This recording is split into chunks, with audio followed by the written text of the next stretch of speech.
माजबादाव 238 kilogram गांजाजों लोगोसे सानै सुबुंखौ पुलिसा हमदों। उदालगुरि जिल्लानि माजबाद पुलिसा थांनाय मोनाबिलियाव संदाननायनि गेजेरजों गोबां बिबांनि गांजा हमनो हायो। सुलुंनिफ्राय मिथिनो मोननाय बायदिब्ला थांनाय हरनि 9 रिंगासो समाव सर्च संदाननायनि गेजेरजों माजबाद पुलिस थानानि आईसी सन्जय सिंह दुबे आरो एसआई चित्रनील डेकानि दैदेननाय मोनसे हानजाया आसाम अरुणाचलनि सिमना ओनसोल सिकारिडाङा ओनसोलनि हाग्राजों अरुणाचलनिफ्राय सिखावै लाबोनाय गोबां बिबांनि गांजा हमनो मोननायजों लोगोसे सानै गोसोम फालांगिरिखौ हमनो हायो। उनाव गांजाजों लोगोसे सानै गोसोम फालांगिरिफोरखौ माजबाद थानायाव लाबोनाय जायो। हमजानाय सुबुंफोरनि सासेया उदालगुरि थानानि सिङाव थानाय बादा गामिनि किसान बस्तिनि 29 बोसोर बैसोनि अनिल खेरवार आरो सासेया माजबाद थानानि सिङाव थानाय सिकारडाङा गामिनि 37 बोसोर बैसोनि सुकुमार नार्जारी होननानै मिथिनो मोननाय जादों। पुलिसा सोंनाय गेजेरजों बे गोबां बिबांनि गांजाखौ बादा गामिनि परमित बसुमतारी, प्रदीप बसुमतारी आरो गपाल बसुमतारी बिथांमोननि बिथोन बायदियै लाबोनायनि बाथ्रा फोरमायदों। हमजानाय गांजानि बेसेना गासै 20 लाख रांनि जागोन होननानै माजबाद पुलिसा फोरमायदों।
ঘর ক'ত?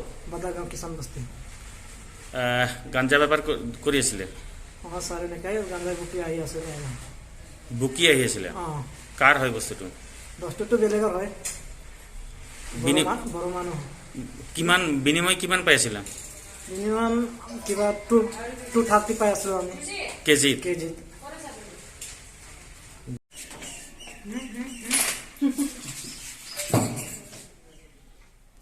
সুকুমার নাৰ্জাৰী। ঘৰ ক'ত? মোৰ 2 নম্বৰ চিকাৰিঙা। গাঞ্জা ব্যৱসায়ৰ লগত জড়িত নেকি? মইতো লগত লৈ গৈছে আৰু মানুহবিলাক মানে ডাবল হাজিৰা গৈছে আপুনি? হাজিৰা গৈছে। কিমান পায় আপুনি? হাজিৰাটো 230 টকা দিছিল। 230 এটা বস্তাত নেকি? কিলোত। কিমান দিনৰ পৰা কৰি আছে আপুনি? মইতো প্ৰথমবাৰ দিছিলোঁ। মই 15-17 কেজিমান আছিলে এটা 15 কেজি বেগ আৰু অলপ খোলা আছিল আৰু মানুহ এইখিনিয়ে। মই আৰু বুকিবও নাজানো আৰু। এজনৰ পৰমিত কি লেখে? বসুমতাৰী আৰু এজন পৰলিপ বসুমতাৰী আৰু এজন গোলাপ চন্দ বসুমতাৰী। এটা ঘৰ ক'ত? বাদাগাঁও চব। বাদাগাঁও? অৰুণাচল বাদাগাঁও?